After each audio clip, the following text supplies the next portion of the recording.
Efa ampelantanako avokoa ny programme rehetra mikasika ny fitondrana zao firenena zao.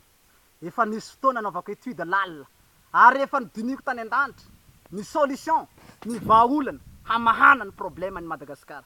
Zany hoe alohan'ny andehanako aty ambony ty tany ty zany, efa nisy ny karazana étude natao, fikarohana lalina natao zany mikasika ny problème mahazo ny olombelo, indrindra fa tsika voaka malagasy. Rehefa hitako tao anatin'izay fa zao dôly ny problème atsika, zao ny problème mahazo atsika, zay zao vao nidina aty hamaha zay problème zay. Ary inoako tsara fa tsy misy olo mahavoavaha ny problème ny Madagasikara raha tsy zao tenako irak'Andriamanitra zao ihany. Izay mahatonga za mizingizina eto hoe tsy ho voavaha mihitsy ny problème ny Madagasikara raha tsy zaho no lany filoham-pirenena. Ka izay mahatonga za mizingizina hoe fidio, fa tsy ho perta atsika raha lany aho. Ho hitanao ny vahaolana. Ary efa impiry moa zany nieniana hoe tena tampaho ty lohako ty raha tsy tanteraka ny zavatra nilazaiko. Rehefa zaho lany filoham-pirenena. Matony zao tena masaky migaranty ohatran'izany, mizingizina migaranty, tena azoko antoka fa eto ampelantanako ny vahaolana.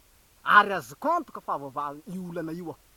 Ia moa mpana politika mba nasaky nieniana, mba mitsangana moa nareo, ataontsika hoe hieniana ravalo, hieniana ianjy, hieniana hery, hieniana présidentsika teo aloha regny aby.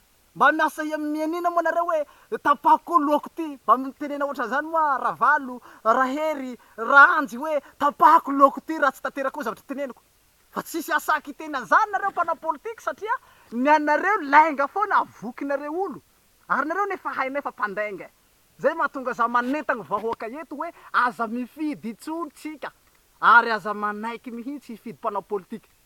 Fa antao hifidy olo baka an-danitsany irak'Andriamanitra hanavatsy ny firenena. Fa iza de masaky migaranty, ary masaky mieniana, ary masaky miozona, ary masaky manao fanekena, ary afaka manao taratasy mihitsy tsika hoe andao atao taratasy. Fa raha ohatra ka tsy tanteraky reo zavatra teneniko amireo, tapahana lohako ty lentana za vonora faty mihitsy. Tia tsika Jesosy, tia monjy anao izy. Raha hifidy ihany, fidio Marc Tatandraza, foloan'ny Madagasikara. Fa io ny iraka azo antoka hanavitsy ny firenenatsika, hamonjy ny vahoaka malagasy, hanafaka ny Madagasikara. Tia anao Jesosy. Sotranao nagnaraky zay afatra zay, makasitraka.